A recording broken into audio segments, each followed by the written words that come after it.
lot of characters want to escape the circumstances that they're in. The last thing that's visually represented in the story that I wanted to mention was there's discussion in the story of how whenever you touch somebody else's life, it's like ripples of a pebble being dropped into the water. And what Howard wanted to do by committing suicide in such a public way is to cause less ripples. He thought, if everybody thinks that I have committed suicide or have died as a tragic accident, basically, they're not going to call it suicide, they're not going to be as depressed about it. That was his intent. Of course, nobody believes that it wasn't intentional, and so it's caused ripples anyway. One of the things that the book is really trying to get at is the fact that you can't avoid making ripples. No man is an island. Everyone's life touches someone else's.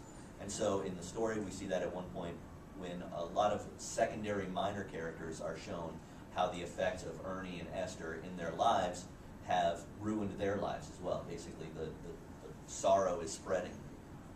And if I had more time, I'd explain who all those characters were, but I don't. So, as we get towards the end, Ernie is obsessed with finding the person who found his brother's straitjacket and whatnot originally. He can't find the guy, and he gets more and more obsessed about it, and eventually he ends up putting on the straitjacket and going to the bridge and about to jump in. You can see in the middle, he says, "The iron weight, your most loyal friend."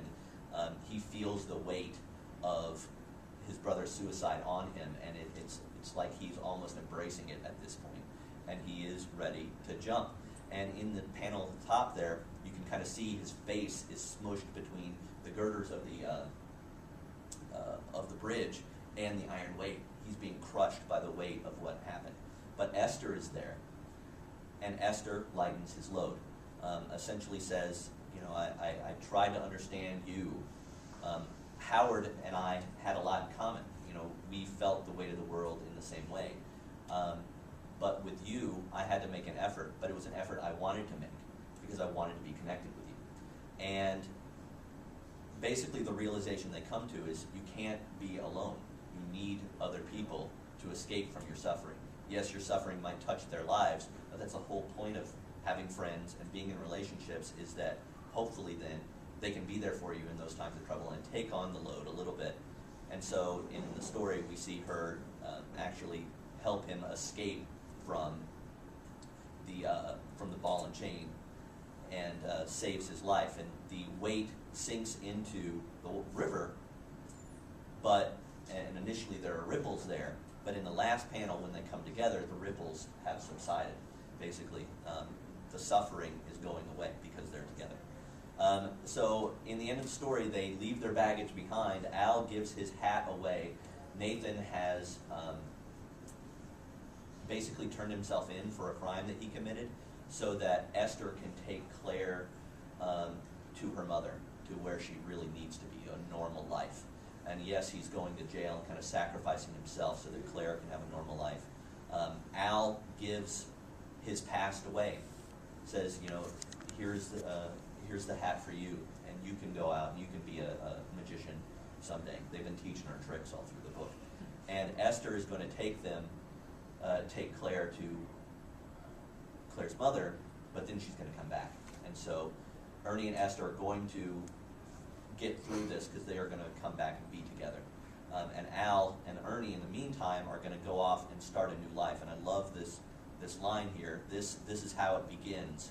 Ernie says, "Begins," and Al says, "You, me, everything, hatless and rootless, and at the bottom of the world. Come on, I'm sick of this place." So he's like, I'm tired of dealing with this suffering and thinking of the past. Let's look at the future. And so in the end, Esther and Claire fly away, and you see that visually represented by the fact that birds are flying away too. If you'd like to hear more, shiggins@lc.edu, that's my email address. And you know, I love this book, and I'd love to talk to you more about it, but I've already kind of run over, I think, so. I'm loving the book too. And throw the PowerPoint on the line. Yeah, Oh, yeah, I just want to, okay, yeah, cool. let me just capture that so I know how to get in touch with it. There we go, there's the camera. So All right. it's- Hi.